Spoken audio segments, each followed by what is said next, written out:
پڑا ہوا تھا. تو یہاں سب کچھ مل جائے تو زوال ہے، چند سال گزرنے کے بعد زوال ہے. تو اب اللہ کہہ رہا میں تمہیں ایک اس سے اعلیٰ چیز بتاؤں، انبئکم بخیر من ذالکم، کیا ہے؟ للذین اتقوا عند ربہم جنات تجری من تحتها الانہار خالدین فیہا وازواج مطہرہ ورضوان من اللہ واللہ بصیر بالعباد. کہ اگر مجھ سے دوستی لگا لو نا، تقویٰ کیا ہے؟ اللہ سے دوستی لگانا.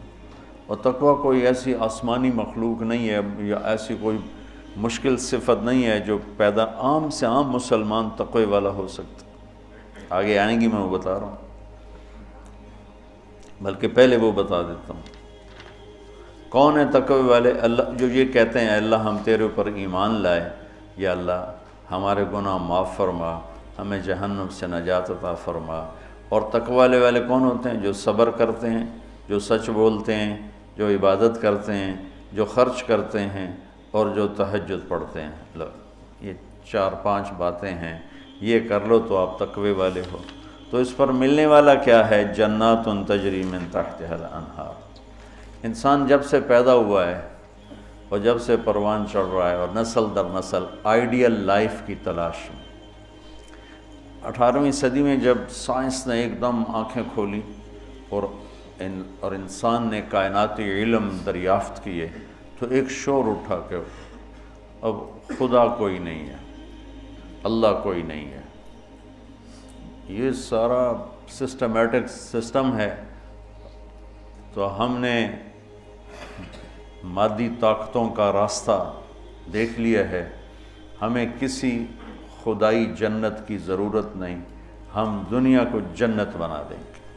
یہ 18ویں صدی میں بہت انکار، اللہ کے انکار کی بہت ہوا چلی. پھر انسانی علم خود یہاں تک پہنچا کہ نہیں، اللہ کے انکار کے بغیر کائنات کا کوئی نہ سر ہے نہ پیر ہے، نہ توجیہ ہو سکتی ہے، نہ کوئی اس کے کسی سوال کا جواب ہو سکتا ہے. لہذا ایک خالق ضرور ہے جس نے اس کائنات کو پیدا کیا ہے. تو انسان، اچھا ایک بات پہلے میں جو میڈیکل سائنس کہتی ہے کہ انسان اپنے ذہن میں کبھی بھی ناممکن کی تمنا نہیں کر سکتا. آپ کو کسی ان پڑھ سے ان پڑھ ایک چھوٹی سی مثال، کدی 2 تے 2 5 ہو جان. کسی کو یہ تمنا کرتے دیکھا کدی 2 تے 2 5 ہو جان. ایک چھوٹی سی مثال عام فہم دی ہے، اس کو پھیلا دو. انسان کا کمپیوٹر ناممکن کو نہ سوچتا ہے نہ تمنا کرتا ہے، اندر وہ چیز جاتی نہیں. ناممکن کی تمنا نہیں پیدا ہوتی. پھر یہ زندگی کیوں چاہتا ہے؟ یہ کیوں چاہتا ہے موت نہ آئے، موت نہ آئے، موت نہ آئے؟ یہ کیوں چاہتا ہے جبکہ ناممکن کی تمنا اندر نہیں پیدا ہوتی؟ یہ مستقل صحت کیوں مانگتا ہے، لمبی عمر کیوں مانگتا ہے، ہر وقت کی جوانی کیوں مانگتا ہے، ہر وقت کی خوشی کیوں مانگتا ہے، جبکہ یہ ساری چیزیں ناممکن ہیں. اس جہان میں ہر وقت کوئی خوش نہیں رہ سکتا، ہر وقت کوئی صحت مند نہیں رہ سکتا، مستقل کوئی زندہ نہیں رہ سکتا. پھر یہ ساری خواہشیں جو ابھرتی ہیں یہ بھی بتلاتی ہیں کہ کوئی جہان ایسا چھپا ہوا ہے جہاں زندگی ہے، موت نہیں، آئیڈیل لائف ہے اور کوئی دکھڑا نہیں. یہ خود، یعنی میں آپ کو سائنس کے لحاظ سے بات بتا رہا ہوں، اس کی ہمیں ضرورت کوئی نہیں، لیکن ابراہیم علیہ السلام نے کہا تھا وَلَٰكِن لِيَطْمَئِنَّ قَلْبِي، کہ دل کے اطمینان کے لیے یہ بھی ایک دلیل ہے عقلی اور سائنسی کہ انسان ناممکن نہیں سوچتا. تو پھر کیوں سوچتا ہے جوان رہوں، خوشیاں دیکھوں، غم نہ دیکھوں، موت نہ دیکھوں، عالی شان گھر ہو، عالی شان سواری ہو؟ یہ کیوں دیکھتا ہے کہ ایک جہان موجود ہے جہاں یہ عالی شان زندگی موجود ہے. وہ کہاں ہے؟ عند ربہم، وہ اللہ کے پاس. جنت کہاں ہے؟ 7ویں آسمان اس کی بیس ہے، 7واں آسمان. اور 7ویں آسمان سے بنتی ہے اور یوں اوپر جاتی ہے. تو ایسا نہیں کہ وہ بلڈنگ اوپر جاتے جاتے جاتے عرش سے مل گئی، وہ بیچ میں سپیسز ہیں، یہ ایک جنت ہے، پھر ایک یہ ہے، ایک یہ ہے، ایک یہ ہے، ایک یہ ہے۔ عرش کے ساتھ جا کر جو جنت مل گئی ہے کہ اللہ کا عرش اس جنت کی چھت بن گیا ہے، وہ ہے جنت الفردوس۔ ان الذین آمنوا وعملوا الصالحات کانت لهم جنات الفردوس نزلا اولئک هم الوارثون یرثون الفردوس۔ تو فردوس اعلیٰ جنت ہے۔ اللہ نے ساری جنتوں کو بنایا کن کن کن، مطلب اللہ کو کن، اللہ کوئی بیٹھا کن کن نہیں آکھی جاندہ، یہ صرف ہمیں سمجھانے کے لیے، اللہ کو تو کن کہنے کی بھی ضرورت نہیں ہے، لیکن میرے نبی کا فرمان ہے باقی ساری جنت بنی میرے رب کے امر کے ساتھ، اور جنت الفردوس کو اللہ نے بنایا اپنے ہاتھوں کے ساتھ۔ تو یہ دنیا اللہ نے جس دن بنائی ہے، جس دن، اس سے لے کر آج تک اس کو ایک دفعہ بھی محبت سے نہیں دیکھا، اور جنت الفردوس کو جس دن بنایا ہے اس دن سے لے کر آج تک روزانہ دن میں 5 دفعہ رحمت کی نظر ڈالتا ہے۔ اور جنت الفردوس کو ہاتھوں سے بنایا ہے تو وہ کیا چیز بنی ہوگی؟ ہاتھوں سے بنایا ہے وہ کیا چیز بنی ہوگی؟ جس دن بنایا تھا اس دن سے لے کر آج، اور آج سے جس دن اس میں جانا ہے، آنے والا زمانہ بھی موجود ہے، گزرا ہوا زمانہ کوئی 25 ارب سال ہے، 30 ارب سال ہے اس کائنات کو بنے ہوئے، تو اگر اسی عدد کو لے لیں تو میرے نبی کا فرمان ہے کہ اللہ جنت الفردوس کو روزانہ دن میں 5 دفعہ اس کا میک اپ کرتا ہے۔ پہلے سے 5 دفعہ جس چیز کا میک اپ ہو وہ کیا چیز بنے گی؟ اچھا یہ تو دنیا ہے نا، چھوٹی چیز ہے، اس کا تو زیادہ میک اپ ہو نہیں، اس مسجد کا ہم میک اپ شروع کریں تو یہ چھوٹا سا حال ہے، 1 سال 2 سال 3 سال میں ہم دنیا کے تارے توڑ کے لے آئیں، تو بھی چند سال کے بعد کوئی جگہ ہی نہیں ہوگی بھی اب کہاں کیا چیز رکھیں۔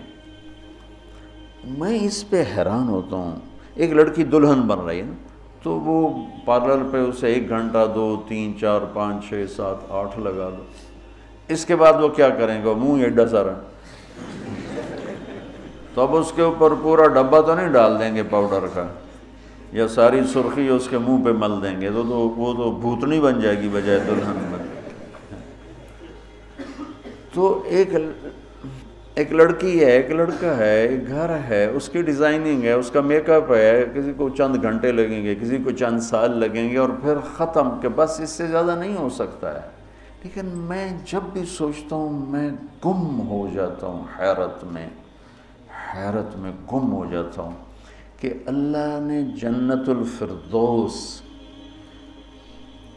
کی ہر چیز، تم نوجوان بیٹھو، حور ہی کہہ دیتا ہوں، جنت کی حور کو اللہ نے پیدا کیا امر کن، باقی جنتیں، اور جنت الفردوس کی حور کو پیدا کیا اپنے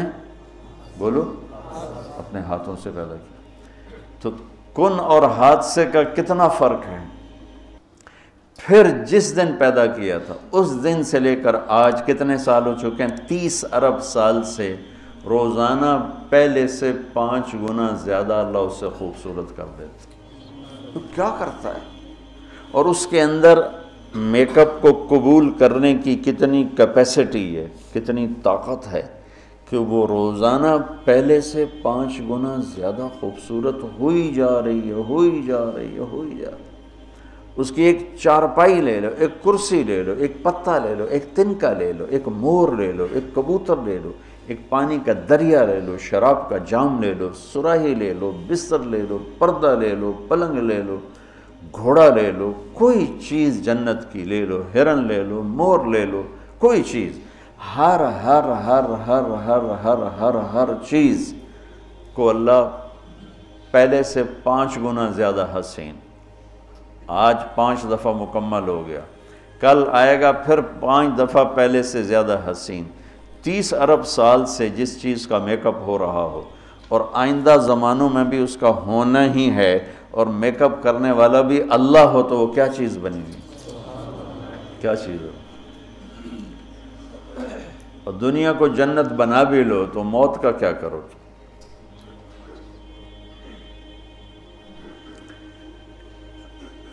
ایک آدمی نے بہت عالیشان بنایا اپنا گیٹ گھر، تو میں اس کے ساتھ جا رہا تھا تو مجھ سے کہنے لگا مولانا صاحب اتنے ہی ویکھو اسی تو اتنے روپیے لا چھڑیں تسی ویندے ہی نہیں پے ہو، دیکھو میں نے کیا بنایا۔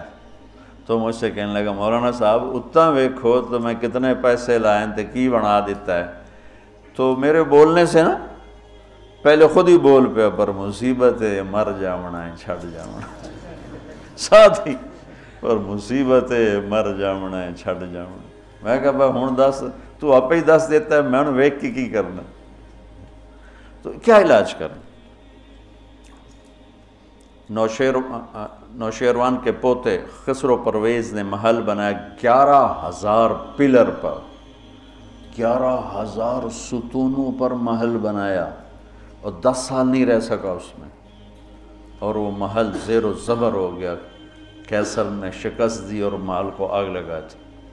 عبد الرحمن الناصر اموی بادشاہ نے اسپین میں محل بنایا 4,316 پلر اور برج، اور 25 سال صرف اس میں رہا، اور جا کے اسی قبر میں گر گیا جس قبر میں غریب جا کے گرتا ہے۔ آج اس محل کے کھنڈر میں دیکھ کر آیا ہوں قرطبہ میں کہ کیا وہ شان و شوکت 300 ہجری میں بننا شروع ہوا، اور 1,000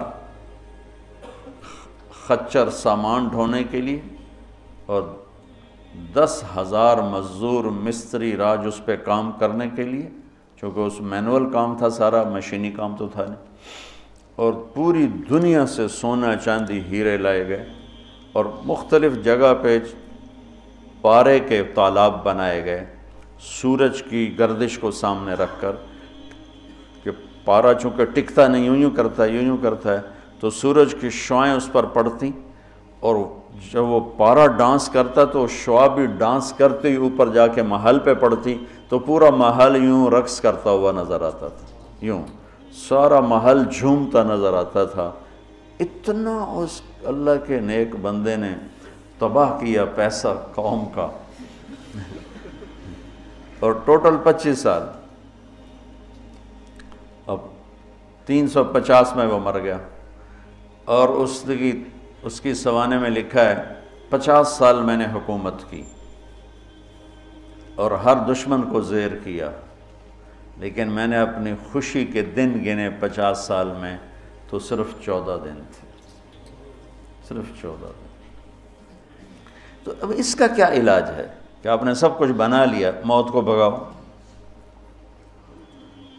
جب موت ہے تو اللہ کہتا ہے یہ آئیڈیل ہوم نہیں بن سکتا، لہٰذا یا مجھ سے دوستی کر لے، تقوی اختیار کر لے، پھر تو دیکھ میں تیرے لیے جنت بنا کے بیٹھوں، 7ویں آسمان سے چلتی ہے، اور پھر یہ درجات ہیں، 100 درجات تو صرف جنت الفردوس کے ہیں، اور باقی پتہ نہیں کیا چیز۔ اچھا 7ویں آسمان پہ یہ اس کی 7واں آسمان اس کی بیس ہے، اور پھر 7ویں آسمان سے باہر نکل گئی، جیسے ہم وہ لوہا ڈال کے اور آگے شیڈ بنا دیتے ہیں، نیچے کوئی ٹیک نہیں ہوتی لیکن لوہے کے سریے ڈال کے شیڈ بنا دیتے ہیں، جنت کو اللہ تعالیٰ نے 7ویں آسمان سے یوں باہر نکالا ہے۔ کتنا باہر نکالا ہے وہ اللہ ہی بہتر جانتا ہے۔ پھر اس کو اوپر اٹھایا ہے اور اپنے عرش کو اس کی چھت بنایا ہے۔ جنت الفردوس کے لیے اللہ کا عرش چھت ہے اس مسجد کی چھت کی طرح، اور باقی جنتوں کے لیے اللہ کا عرش چھت ہے آسمان کی طرح، آسمان کی طرح۔ تو اس میں ایک تنکا لکڑی یا گھاس، وہاں کا تنکا بھی سونے چاندی سے بنا ہوا ہے، یہاں کے درخت لکڑی کے۔ ایک کہنے لگا سونے چاندی سے پھل کیسے آئے گا؟ میں نے کہا لکڑ تو پھل کیوں میں آ جانا، یہ کوئی ہے عقل میں آنے والی بات کہ لکڑی سے پھل نکل ہے؟ لیکن چونکہ ہم ہر وقت دیکھتے رہتے ہیں تو وہ ہمارا ذہن اسے قبول کر چکا ہے، ورنہ کوئی عقل کی بات ہے کہ لکڑی میں سے آم نکل آتا ہے اور لکڑ میں سے انگور نکل آتا ہے، چھوٹی سی بیل میں سے اتنا بڑا تربوز نکل آتا ہے۔ یہ کیا چکر ہے؟ زمین پر پڑے پڑے پڑے پڑے پڑے اتنا ہو جاتا ہے۔ وہ کہتے ہیں کوئی فلسفی جا رہا تھا تو اس نے دیکھا اتنا بڑا تربوز زمین پہ پڑا ہوا اور آم لگے ہوئے درخت پر، تو کہنے لگا ایک ہی گل ہوئی، چھوٹے چھوٹے اتنے لا دیتے ہیں وڈے نو ہیٹھاں پاتا ہے۔ تو ابھی اسی سوچ میں تھا تو ایک کام ٹوٹ کے اس کی ٹنڈ پہ لگا، کہنے لگا سمجھ آ گئی یہ میرے اتنے ہندوانا ڈاندا تو میرا کی حال ہے، اگر میرے اوپر یہ تربوز گرتا تو میرا کیا حال ہوتا، مجھے سمجھ میں آ گیا۔ تو اللہ نے ادنا ترین چیز جو لگائی ہے جنت میں سونا اور چاندی ہے، زمرد اور یاقوت ہے، ہیرا اور جوہر ہے۔ اور میں نے ملکہ برطانیہ کے محل میں دیکھا، اس کے تاج میں، ان کے محل میں عجائب گھر بنا ہوا تو ان کے تاج میں لگا ہوا تھا کوہ نور، لیکن اب اس کی وہ شان و شوکت نہیں رہی، چونکہ کاٹ کے تاج میں لگایا اور پھر 3 ٹکڑے کر کے آگے ایک پٹی میں رکھا ہوا تھا۔